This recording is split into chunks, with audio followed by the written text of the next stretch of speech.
From Tally to Cali. It's time to wake up. Wake up!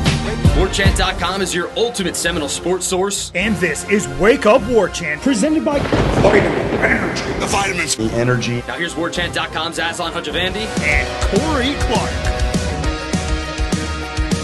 Wake up! It's Wake Up Warchant, presented by Vitamin Energy. Coming up on today's show, we're going to talk about Alabama. Seriously. Fourth quarter, how do we see the game shaking out? How will it affect our mood moving forward? We also answer a lot of questions about the business of college sports, and we're generating discussion sparked by Cummins. Wake Up Warchant, presented by Vitamin Energy. VitaminEnergy.com. Shake it and take it, everybody. Take it with you wherever you go, and then take it. Ingest it. Let it flow. Let it flow. 260 milligrams, all natural caffeine, yet no sugar. So no sugar crash, but still delicious taste. Sour apple. The blue raspberry. Tango orange. I got one spot left on my Mount Rushmore of Vitamin Energy flavors. Let me know which one I should put. You go to vitaminenergy.com. Get yourself a box, maybe the variety pack. Shake it and take it. Noles behind the whole operation. vitaminenergy.com. Warchant.com. Ultimate Seminole sports source. Hell yeah, man. What, 40? I shouldn't even say, 44 days?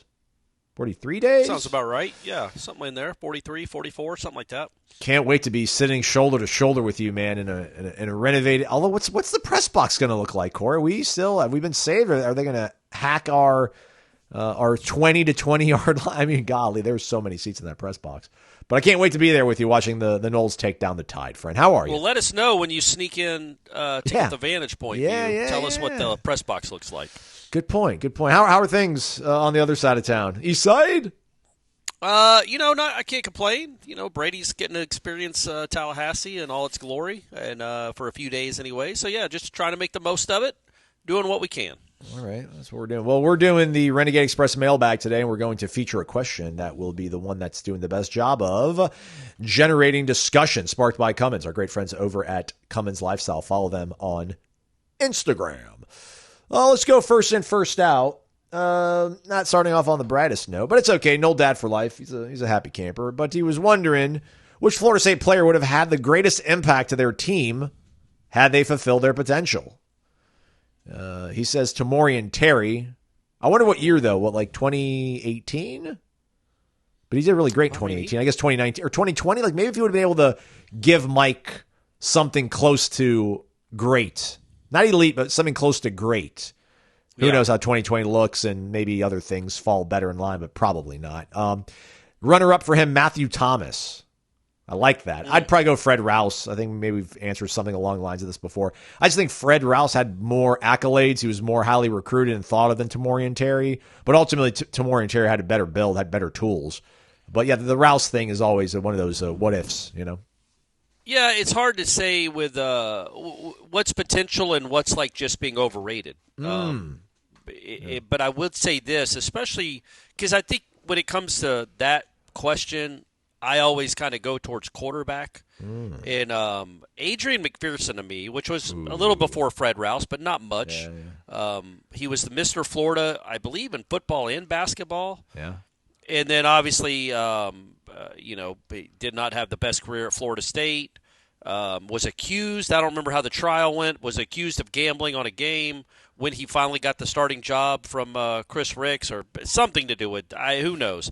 But well, let's not libel the poor guy. There was, impropriety that there was alleged. It was a check or something. Like he went to there was some sort of check where I thought he actually went on trial, but I could be wrong. No, he did, but I don't know what he was actually charged with and how it all kind of worked out. Sorry, that was the rumor. Anyway, but I thought that guy had a chance to be incredible. He threw a beautiful ball. He had one of those arms where it just looked like he was flicking it, and it would go 65 yards. He also was shifty. He was athletic. He was a flipping high-scoring guard in basketball. So he had a lot of the makings of being a really good quarterback.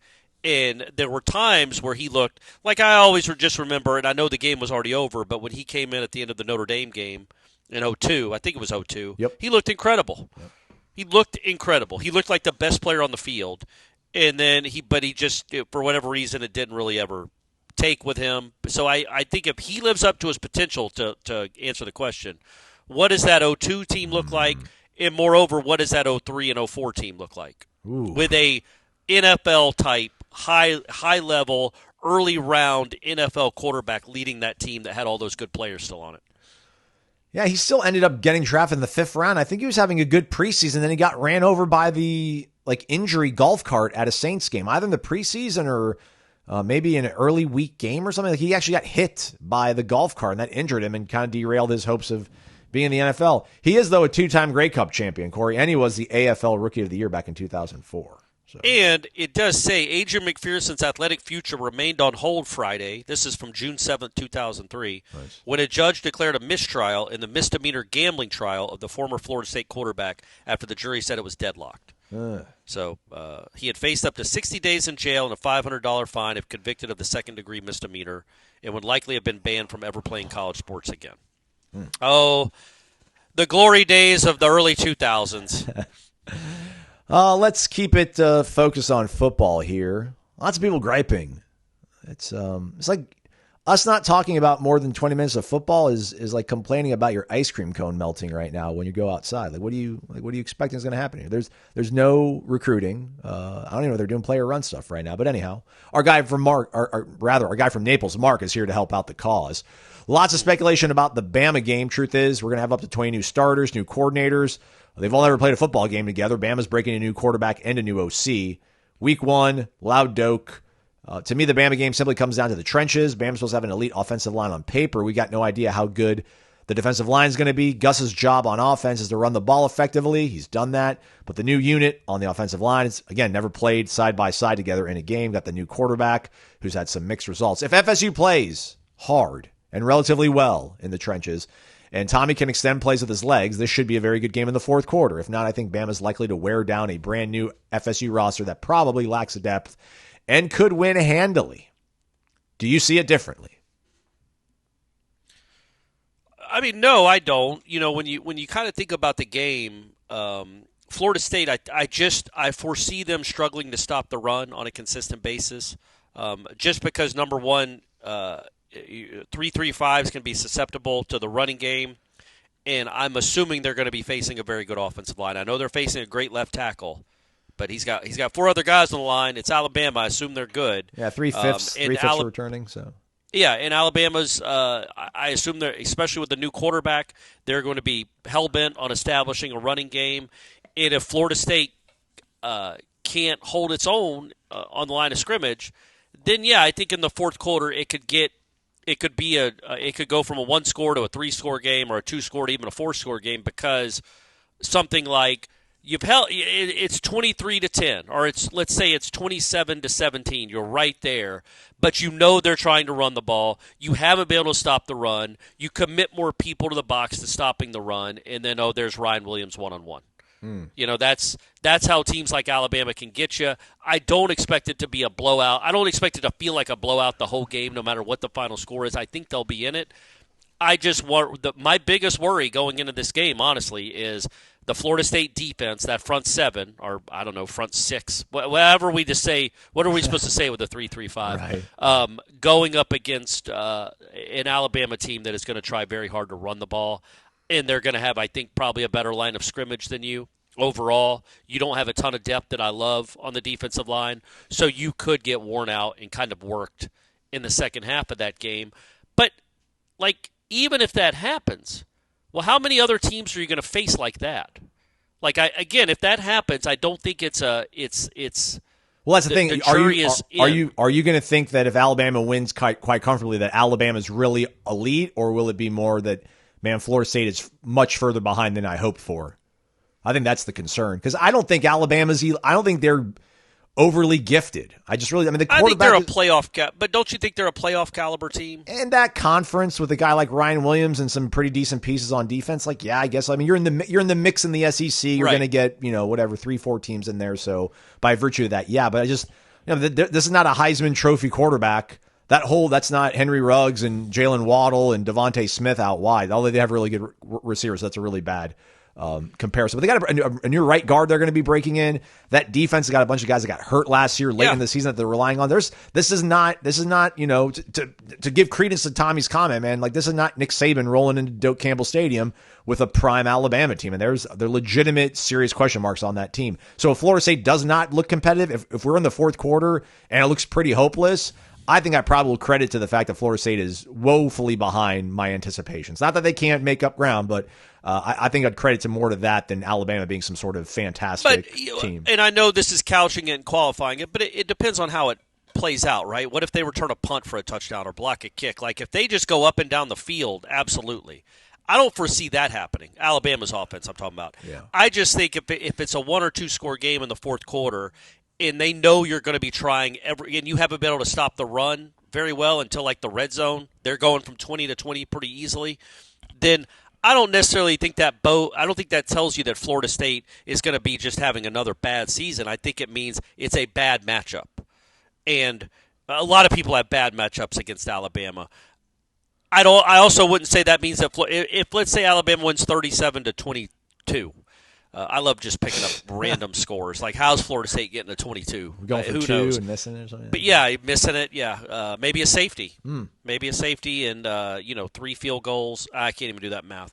It's 11, so they need like 6 field goals. Yeah, I don't know what you're going to do then. Maybe a 2-point conversion and then another field goal. So 4 field goals. 37-22. Anyways, like a 2-possession game. Yeah, at 37-22. I won't feel great. I don't feel great about that defensive line. I don't feel great about that front six necessarily. That's a really big bear to start the season with against this group. So if they do run for over 200, 250 yards, that's worrisome, but it's not to the point where it's time to give up on the season. That's a tough ask for a new defense and some guys that have not played together to go up against an offensive line like Alabama's. It just is. It doesn't mean they can't stop Florida. It certainly doesn't mean they can't stop Virginia and Stanford. It just means for that day they couldn't stop Alabama. Well, welcome to the club. There's a lot of teams that probably won't be able to consistently handle that offensive line. But going back to your point, if it's 46 to, even if it's 37-22, but Alabama has kind of controlled the game and has been marching up and down the field the whole game, then yeah, that's not a great sign. I don't know that it means Florida State has no chance to be a good ACC team. It just means that they are, they're behind schedule then still, I think, it's not like they're playing Virginia. That's a tough bar to judge yourself against. And I'm talking specifically on the line of scrimmage. That is a tough bar to judge yourself against if you can't stop Alabama. Yeah. So hopefully we don't have to worry about it, and they do stop Alabama. But yeah. I could see myself being okay with it, even if they end up, if the fourth quarter, if they've been in the game, if they were in the game at halftime, and they're in the game in the third quarter and just goes, let's say it plays out like the 2022 Clemson game. We all remember that one, folks, right? Clemson wasn't worlds better than Florida State. They had that, whatever that was, like that 6-minute stretch at the end of the first half and the beginning of the second half that included like an 80-yard kickoff return where they took over the game. If it plays out like that, I don't necessarily think you're sitting there saying Florida State has no chance to have it. They're behind schedule. They might be what they are. Like an 8-4 team can lose to Alabama by 3 touchdowns and still end up winning 8 of the next 11 games.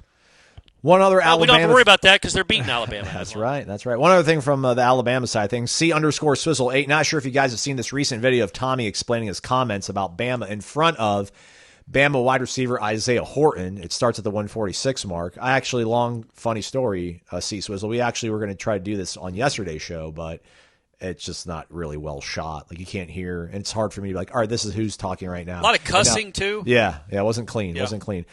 Anyhow, our Irish O'Fell wrote a story about what Alabama said at the podium during SEC media days, Corey, but then he did add about this video that C. Swizzle has brought forth from Ira Story. In a subsequent video posted from a summer workout featuring current and former college players, Castellanos told Alabama wideout Isaiah Horton that he didn't mean to disrespect the Tide. He was merely trying to instill confidence in his new teammates. Meanwhile, C. Swizzle says, does this make his comments seem worse? I don't have the context of the video. Or does someone need to take away the microphone from him? Interested to see if these same comments are said at media days. Love all the work you guys do. Go Noles. He will definitely backtrack a bit in Charlotte. Not so much. He doesn't want to look weak, but he will definitely explain because he's going to be asked about it, clearly. He's going to be asked to explain those comments, and I'm sure he's going to say that, like, I'm trying to instill confidence in my guys.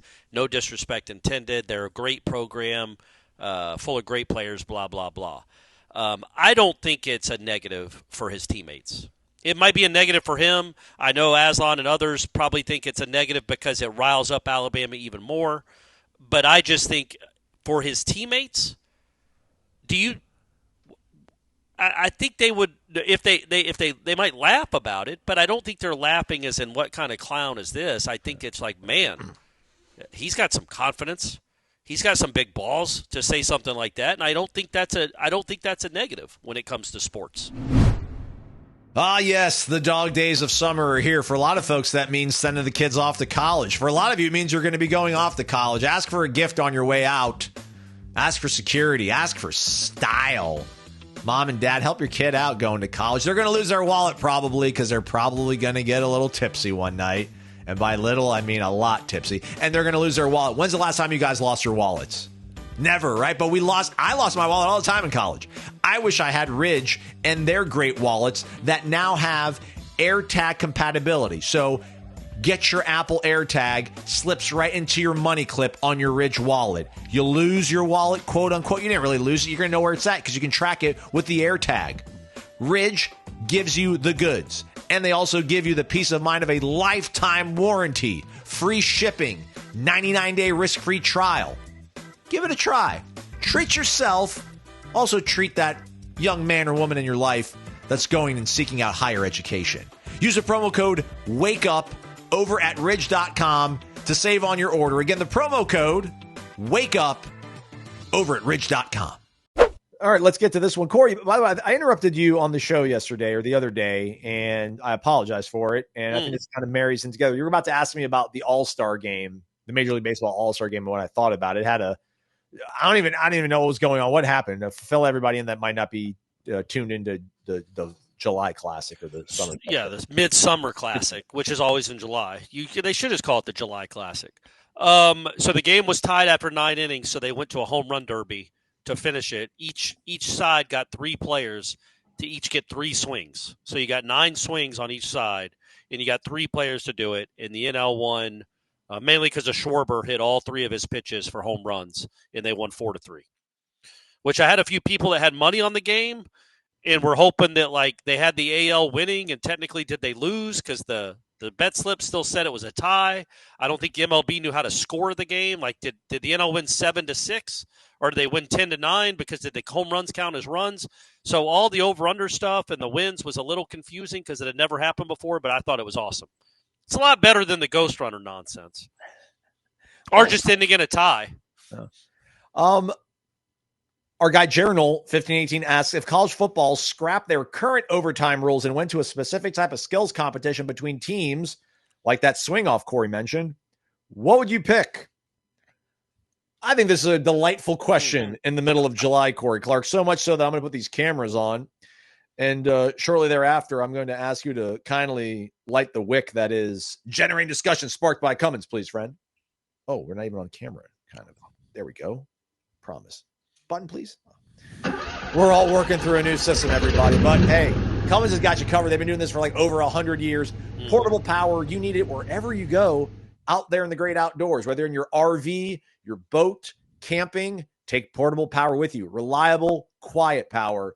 Cummins. Give them a follow over on Cummins Lifestyle on their Instagram. That's their Instagram page. You can see all the cool projects they're doing with their machinery, and that'll give you maybe some ideas, some inspo to do the same.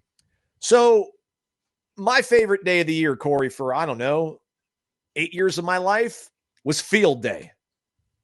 Although maybe I didn't do field day for 8 years. I think we stopped doing field day once I got out of elementary school. Yeah, so it seems like an elementary school thing, but yeah, I remember. I used to love it too. I love field day. Give me field day. Give me like just a 50-yard dash or a 40-yard dash. One guy starts at the 40. Maybe they start at opposing 40s and see who gets to the goal line first, or we have them side by side. Let's give a sprint.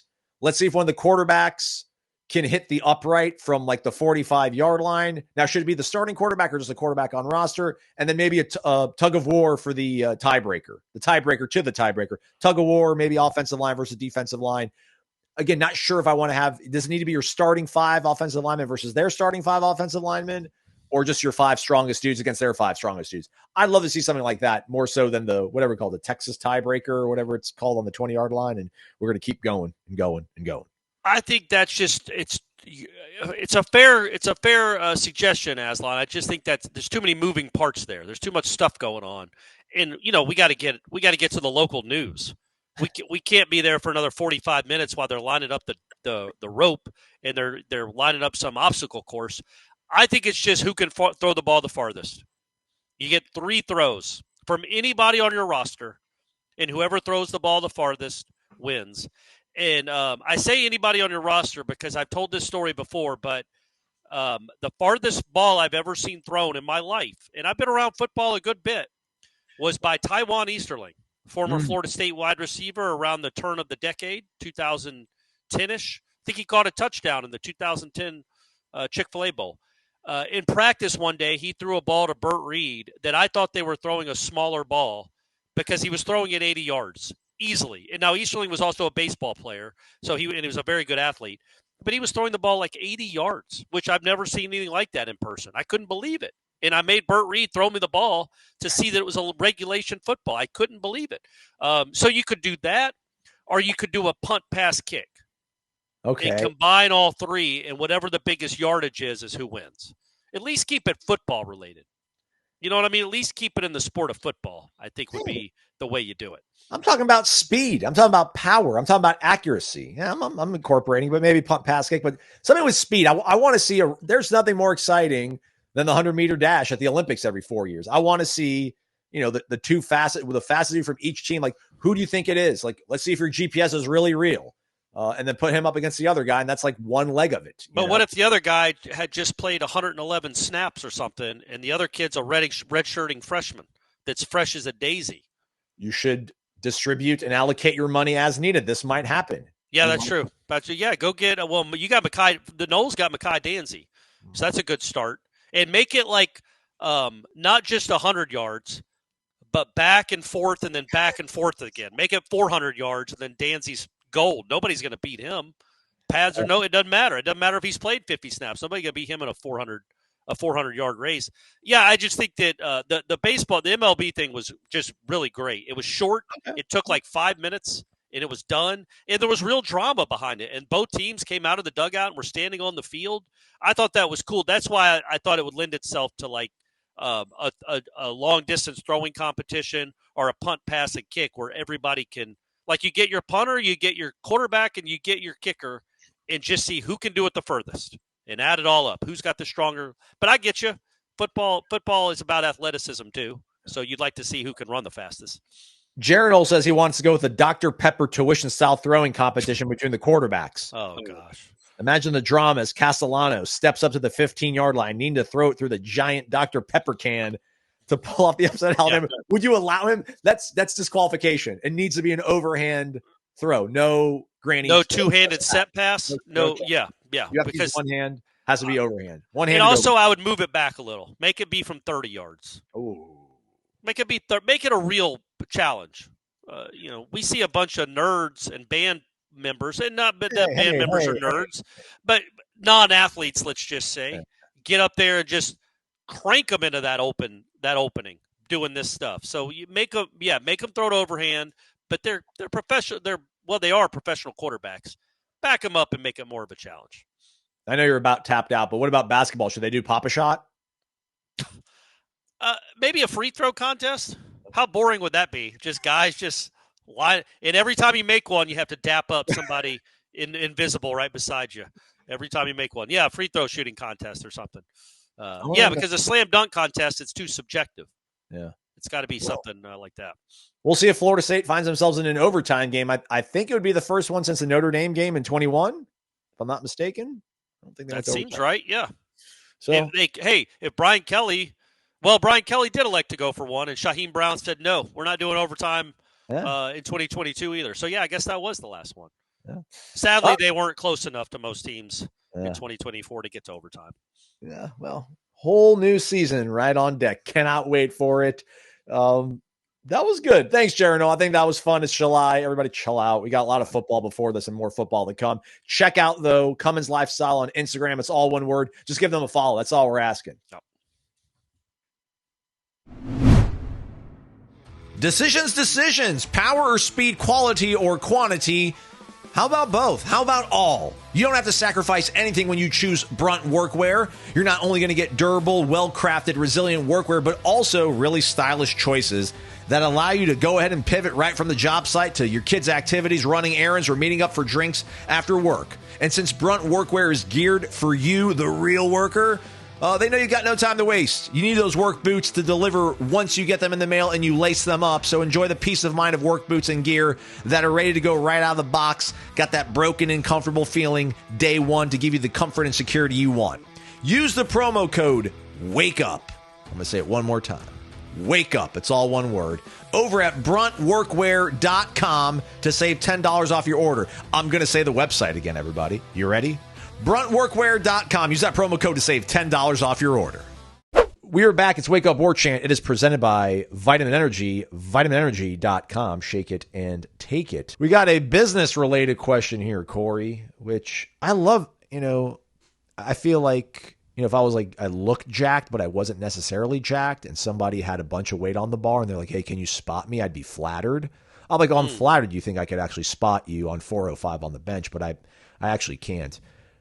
We get a lot of like high level business of football economics environment questions that I'm just like, I'm not hanging out with the agents that our guy Ross Dellinger is, but we'll try, I guess, right? We'll give it the college try. Sure, let's give it a go. And we can always make stuff up, which is what most of this show is anyway. Ah, man. Here we go. But it's flattering that they come to us with these queries. Yeah. Hopefully we can bring you a relatively coherent answer. So two things. Let's start off with our guy, Georgia Noles 78. Morning. With college athletes now being paid by schools and possibly even becoming official employees, how long until we see the end of the 4 years of eligibility rule? If they are employees, it would seem illegal to limit how long they can work based on age or duration. Could this open the door for solid, borderline NFL caliber players to stay in college for 10 plus years possibly? And we also have a question about, this is not, and it's still business. It's the Big 12 stuff, not Big 12, I'm sorry, the TV contracts. Somebody asking us if we've heard anything about our guy FSU Robert, any talk of the timing of the ACC exodus with the Power 2 contract renewals lining up, perhaps leverage what we bring to the table in viewership for them to cover some of our buyout or not having to take a partial share the first couple of years. That one, Corey, I don't see a world where Florida State doesn't get partial share if they leave early. Within the contract that's currently running with the Big Ten, which expires 26 or 30.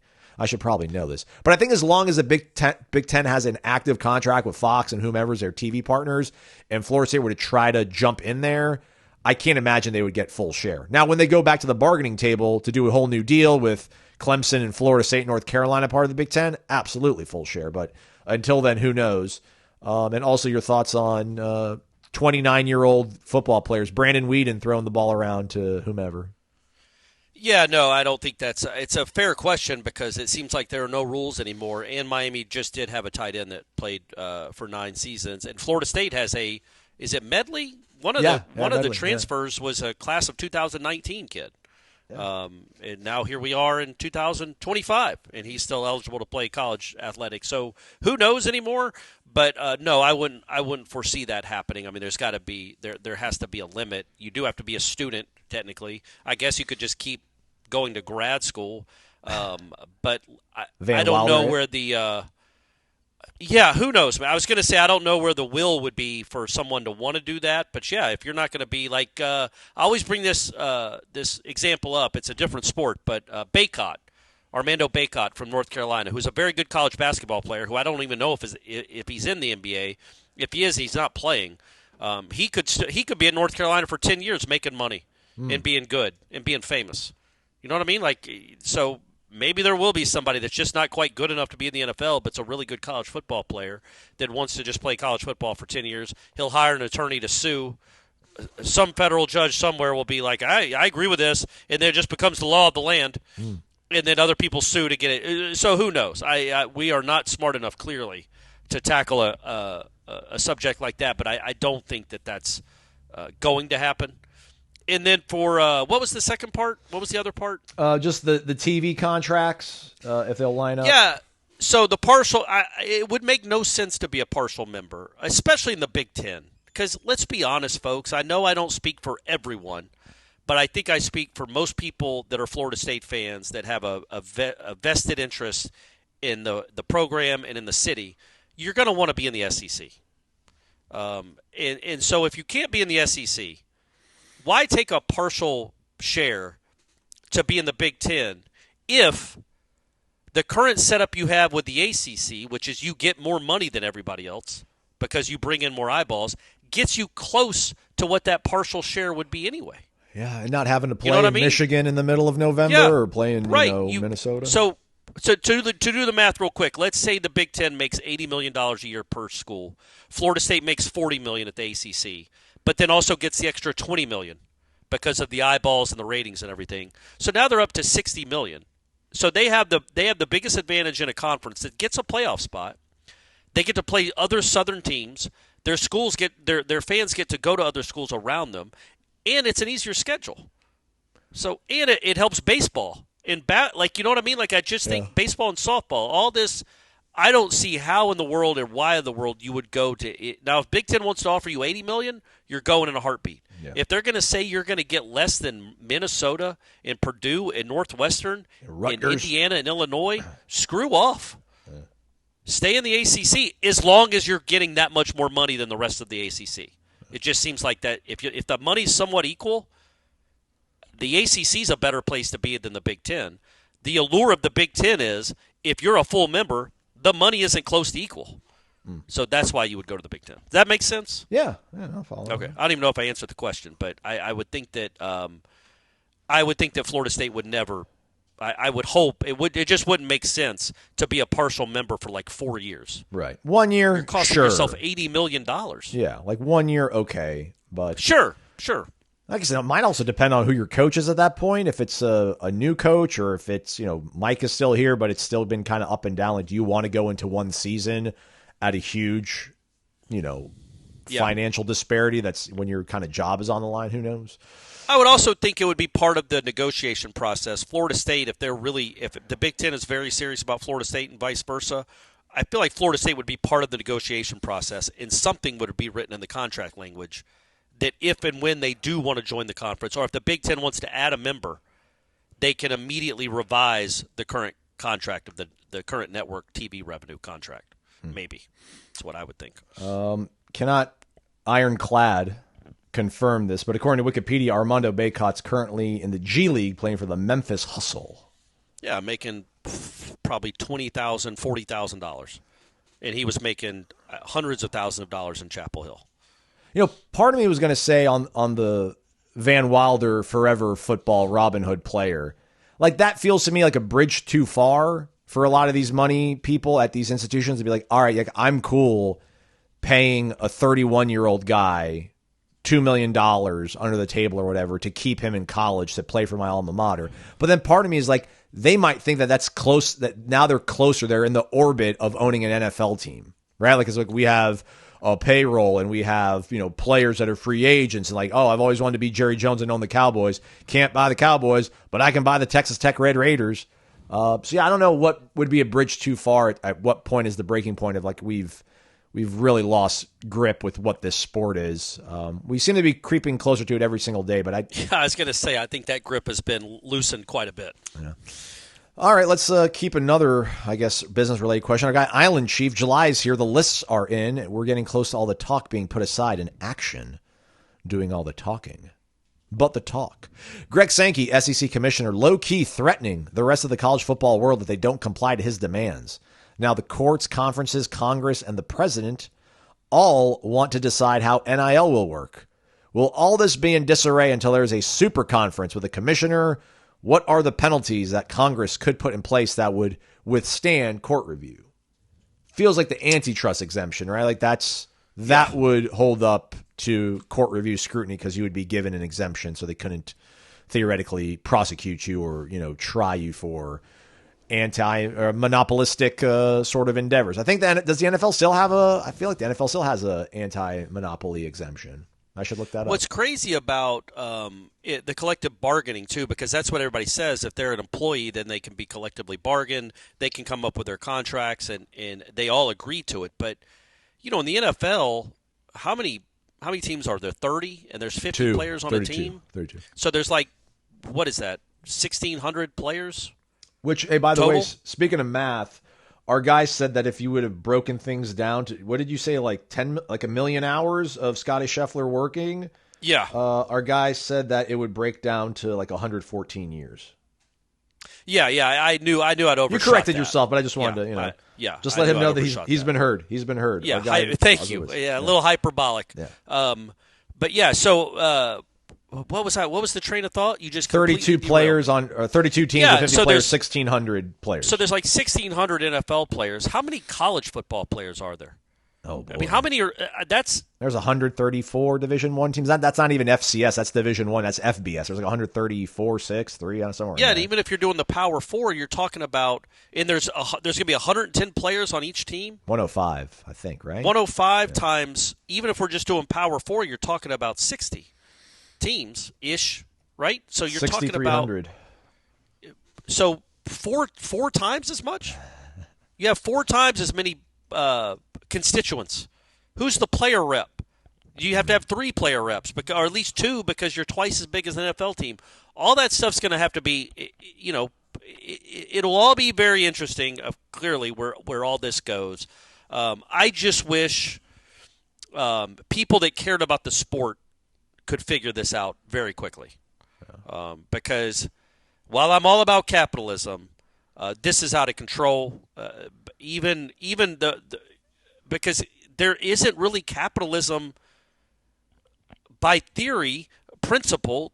The NFL isn't capitalism because there is a salary cap. Yeah. So in a way, while they don't, like T.J. Watt just signed a huge deal, but whatever it was, it's like $103 million for 3 years or something, 103 guaranteed or something. So he's making like $40 million a year because the overall contract's like $120 million. Yeah, well, okay, they have $40 million they're spending on T.J. Watt, but they only have whatever it is, $200 million to spend on the rest of the players. Yeah. So those guys' players' earning ability is impacted, and it is limited. And I just feel like that. I don't think people scream that that's anti-capitalism. There just has to be constraints in some. There really just has to be some constraints. The rev share in right? sports. I mean, it's the rev share, right? The rev share is a virtually a salary cap. They can't call it that, but that's the 20.5 million. But now aren't they trying to sue? Oh yeah. They're already. It's been 17 days, and that College Sports Commission came out and said that the battle's end. And collectives of that ilk can't pay players anymore. But what? This is what I voted for. Why did that happen? I don't know. I thought that's what we're trying to do. I thought everything has to be legitimate. Not that. Like they don't serve a legitimate business purpose. Oh, well, that's like not the true. battles. Yeah. Of course it isn't. But I don't think any of these schools would have agreed to that revenue sharing in the House settlement if they'd have known their collectives were then just going to be null and void, because there are real NIL opportunities that kids can get that could go through the battle's end, but now they're deemed to not be. So now there's going to be other lawsuits about that, and we're not even 3 weeks into this. So it's just like I wish there were some adults in the room, man. Yeah. They could figure this out and get this. Just give us a structure that we can go love this sport again by. And not be so up in the air on what – I mean, it's just – it angers me, man. Like, there are too many people in this country that love this effing sport more than anything. And it is being treated as if it's a hot potato. And nobody knows what to do with it. And a hot potato is not a good analogy. But imagine just the complete rules of Major League Baseball in the NBA just going up and down like a roller coaster every 3 months. And nobody knows what's supposed to be happening. Is there a salary cap? Is there not a salary cap? Is there a commissioner? Can Damian Lillard just go sign with the Warriors right now? Can Steph Curry go sign with the Hornets? Can Durant? Well, Durant signs with everyone every couple of years anyway. But like, there's no rhyme or reason to who's in charge and where this thing's going to go. What the sport's even going to look like in 2 years. There's all this uncertainty about a sport that so many people love, and I just wish they would figure it out and treat it like the huge sport it is, because it is a bigger moneymaker than the NBA. It's a bigger moneymaker than the Major League Baseball. So why isn't it treated like that? Yeah. And it's bothersome. But I don't know. I don't have any answers.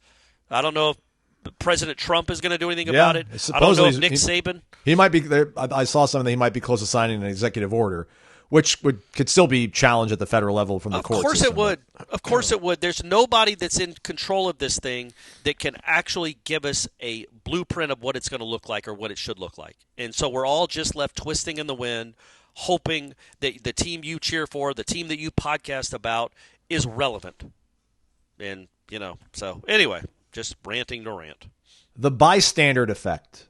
The more people present during an emergency or distressing situation, the less likely any individual bystander is to intervene and offer help. That's what it feels like. It's like there's somebody on the ground writhing in pain, and everyone just keeps walking by them on their way to their desk into the water cooler. They're like, whatever. Somebody else will figure this thing out. Yeah. How cool would it be if Mike Norvell stomps Alabama, and then they do the post-game interview on the field. Coach, what a great game from your team. You guys came out firing on all cylinders. Proved all the doubters wrong. What do you think it says about your team? I love my kids. I love the sport. We need to fix it. We need, what if every single coach in their post-game press conference is like, appreciate the question. I'm more worried about the sport. And we need to, I can't believe AFCA, this American Federation Coaches Association or whatever. How do they not have a unified vision on this? Coaches need to take the ownership in this, because, listen, I don't know if Mike Norvell told me under no circumstance you go behind my back and pay a kid to put him on this football team, I'm not doing it. I shouldn't use Mike as an example, but if whoever this is, the Texas Tech Red Raider coach, if he was like, listen, man, knock it off. This is getting crazy. I can't sustain this. We're a laughing stock. If you know that you have a recruit that's coming to your school, and then he tells you flat out, well, X university offered me twice as much as you were offering me in revenue money, or 5 times as much, they're offering me $1 million, report it. Say it out loud. Not even report it. Just say it out loud. Just say, yeah, we had a kid, because I know they can't, hilariously, they still can't mention high school recruits by name, because that's a recruiting advantage. But you could say, yeah, we had a kid lined up from Sanford, Florida. We thought he was going to be our next great linebacker, but then he told us that LSU was going to pay him $1 million. Yeah. And, here's the text message that he said it. They have to police themselves, but there needs to be real policing and enforcement, and it has to happen. But again, these are all just old men complaining. This sport, I just don't want it to be. I don't want it to continue to be more and more unrecognizable, because it is a great sport. It has always been my favorite sport. There's a passion to it when you grow up as a college football fan, where it's just in you. It's in your bones. It's in your DNA. And the more they make it a pro sport and it's just straight up NFL, the less that's going to be the case. And the less, my son's he likes Florida State. I don't think he lives and dies with Florida State. I mean, wait till he enrolls, and then Well, that's right. That's it. Well, that's true. Till he's starting in center field in a couple years for Lynx team, then he's going to love Florida State. What he's going to love, regardless of where he ends up, is whenever he's able to go to the Corner Pocket Bar and Grill with his old man and grab some wings. At some point, I can't wait to be at Corner Pocket and see both you and Brady sharing a cold one. Not the same one, but he's got a cold beverage, you've got a cold beverage, and you're like, all right, awesome. Congrats, son. You're going to medical school. 4 years. 4 years. He was in Corner Pocket this week. Nice. And he was ID'd. Somebody at the table said, hey, he wants a shot. And the waitress, right on her P's and Q's, is like, "Can I see your ID?" And Brady didn't have one, so he didn't get a shot. Is he still rocking the lettuce, like the heavy lettuce on the head? He's cut it significantly. It's still a little bit out of control up top, but he's cut it significantly. He likes getting his hair cut again. Thank God. Live your life, everybody. Judgment free. Order what you want to order. Eat what you want to eat. Ask them to put it on pretty much anything on the TV. Again, not sure if they'll put C-SPAN on for you, but if there's some sort of sporting event, they'll find it on a TV and put it there for your liking. I think downstairs, a lot of the other football, soccer, Seventh Hill Tap Room, all part of the same family. UFC fights usually, I think, are at one of those venues, if I'm not mistaken, Corey, or maybe I shouldn't say that out loud. They used to show UFC. It is. At Seventh Hills, they do UFC. And I also, Friday night, I'm glad I remembered this finally. There is going to be live music Friday night. Let's go. I'm going to guess 8 to 11, but it's live music. And there's also going to be a big dart tournament going on. So you can probably sign up for that, too, if you want to go test your luck at darts. But it's all going on at the Corner Pocket. Corner Pocket Bar and Grill, 2475 Appalachia Parkway. We're back. It's Wake Up Warchant. It is presented by Vitamin Energy, vitaminenergy.com, warchant.com, your ultimate Seminole sports source. We go to random_John. Good morning, guys. A while back, naming rights for Doak Campbell Stadium had been floated out as a way to raise cash for FSU athletics. But no one ever talked about hilariously sideways this could go, or how hilariously sideways it could go. Think of obscure, questionable brands throwing stupid money around just to hear their name on TV. What's the absolute worst possible sponsor you could imagine? Dollar General at Bobby Bowden Field, Liquid Death Memorial Coliseum, OnlyFans Stadium, because, well, OnlyFans are in this house. Hey-o. Whose nightmare branding gets your vote? And no, you can't say Gatorade. That is too obvious. Huh. That's something we got to think about throughout the show, I think. Dude wipes, I wouldn't like dude wipes. Like, welcome to Dude Wipe Stadium at Bobby Bowden. There's a million of them. Preparation H. Metamucil. Condoms. Oh yeah. I wonder about that too. You remember when there was that big hullabaloo when you can't they score put on McDonald's? the field. You can't score on the field or off the field at Durex Stadium. That's a condom brand. Can't you score off the field? You're just not. Well, sorry. I tried. I tried. I'm sitting down for the first time in a long time doing a podcast. I'm playing hurt. Help me out. Okay, I know. I got you. It was a good thought. No, I tried. It was a good thought. I tried. Yeah, but you remember when they had that big McDonald's sign on the back of Doak for like an hour in 2014 or 2015, and people on the message boards were calling it McDoke. Yeah. They didn't even get a lot of money for that, which is absurd. Yeah. It was if anybody would, I'll tell you the amount of money they got. Like if you meet me at Corner Pocket or out, and it will make you just roll your eyes that they were willing to do that for such a tiny amount of money. Because McDonald's, I don't know if you guys know, has a lot of money, pretty successful, and they were willing to sell that. What would you call that? The billboard on the back of Doak. I don't even know what it is now. Is it FSU Credit Union and something else? I don't know what those big signs are for. But there's got to be a limit to no matter how much somebody offered you, you would say no. Yes. There's got to be a product or 5 or 20 out there that even if they offered you $20 million per year, you'd have to say, I don't think we can do that. At a college at a university I'm talking about. I'm not like OnlyFans might be one, Pornhub. Like there's got to be some that the president just would not sign off on. In Preparation H might be one. I don't want to get right. Yeah. Like, what about Palantir? What is that? They're like it's an AI company that's like indexing a lot of people's information, but they also do like foreign ops and spy on other people and like drop bombs. Oh, on them. okay. So, okay. Yeah, it'd be like Blackwater back in 2004 or something, Blackwater, the contractor. But anyways, that might be deemed political. Let's pivot. I was going to say it. Their money spends. I don't think that's as an embarrassment. That's not the embarrassment that like one of those products. Yeah, for sure would be. Or who was the CEO that got caught at the Coldplay concert? I didn't hear this. Let me look at it. Oh, buddy, I thought you were dialed in. I think he works for something called astronomy.com, which is like an AI software company. Yes, astronomer CEO.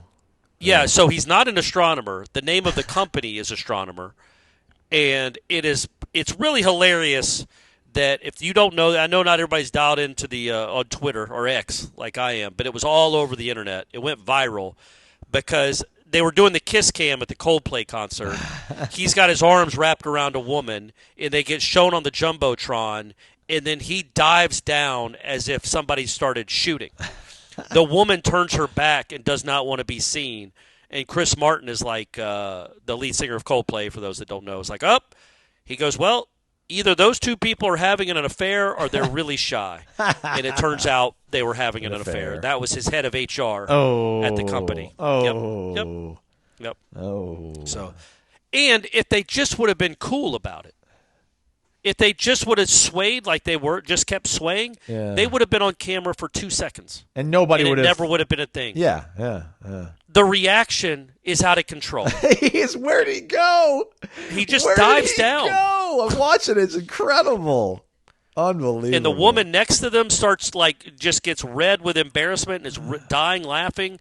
And it's like, on one side you feel very sad for this wife and the wife and the family, or maybe the husband and the family of the woman too, but also handle it better, guys. Like Play it cool. I even looked it up because the concert was at Gillette Stadium, which is where the Patriots play in Foxborough. At least this guy's LinkedIn says that he lives in New York. So how many people in that stadium even knew who he was? Yeah. Just nobody's. But as soon as you make it a big deal, then it's going to be all over Twitter. And so anyway, people don't do that. Don't do that kind of stuff. But anyway, even if astronomer.com wanted to be on the side of Doak, I think you would take that, even with this public relations backlash and nightmare. Cheating off the field and really cheating off the field. That's right. That's what they want to be known for. Our guy, Turd Ferguson 904. Woodstock, 69 or 99? Our guy James B hops in here and says 94. I was there. Most exciting and surreal 3 days of my life. 94 gets lost in the shuffle. It does. That was because the big mud fight, right? With Green Day had a big mud fight with everybody in the crowd or something. That seems right. It seems like it always rains. There's always mud at one of those things. Well, or a fire with Limp Bizkit. But 69. Look, I'll be honest with you. None of it looks all that appealing to me. Maybe when I was in my 20s, I could have handled it. It looks hot as Hades. There's nowhere to sleep. It's muddy.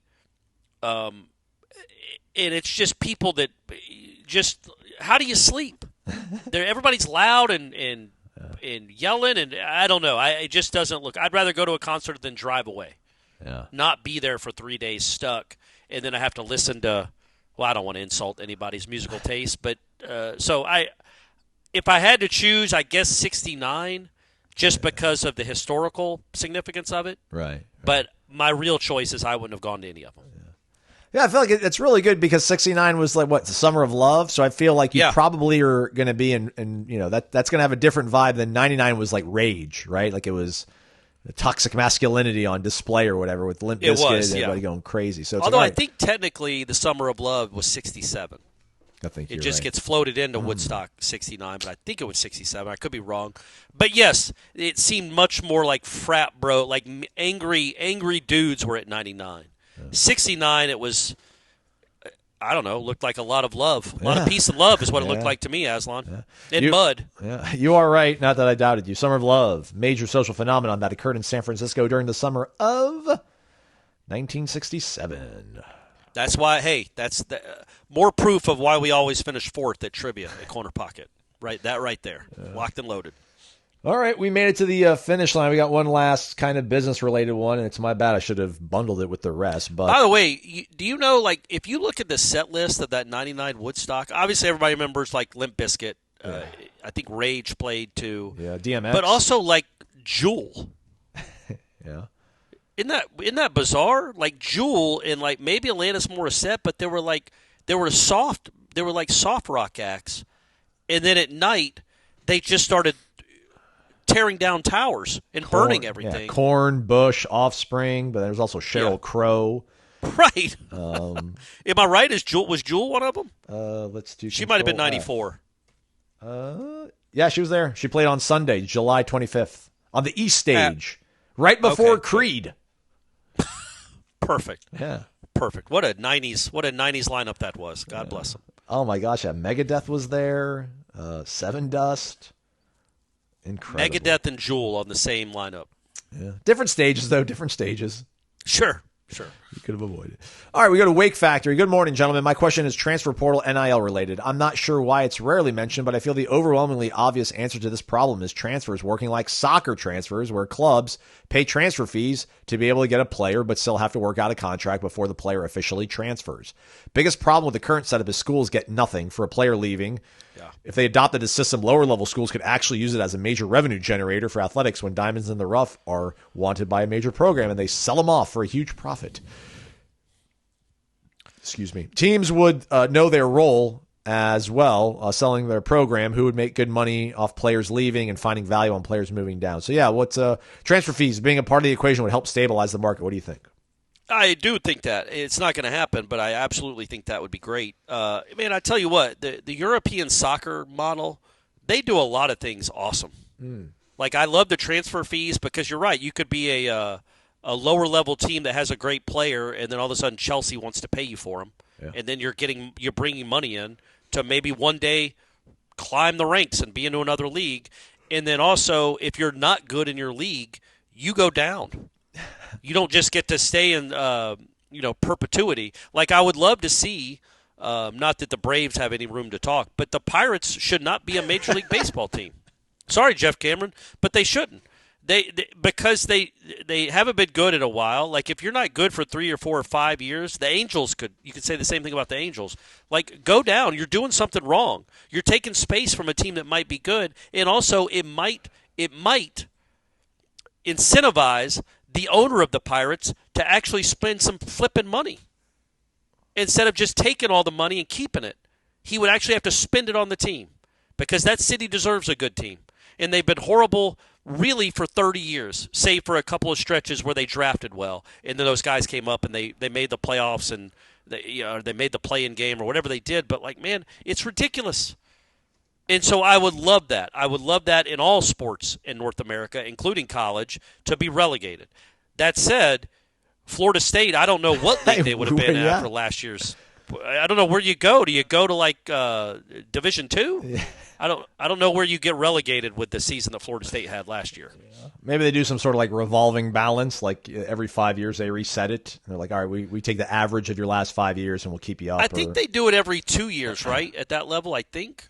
So even then, Florida State won 15 games in 2 years, so they would have been safe. Yeah. It shouldn't go. Maybe it shouldn't fluctuate so much from year to year. Like, it wouldn't be a year-to-year thing. Maybe, I don't know.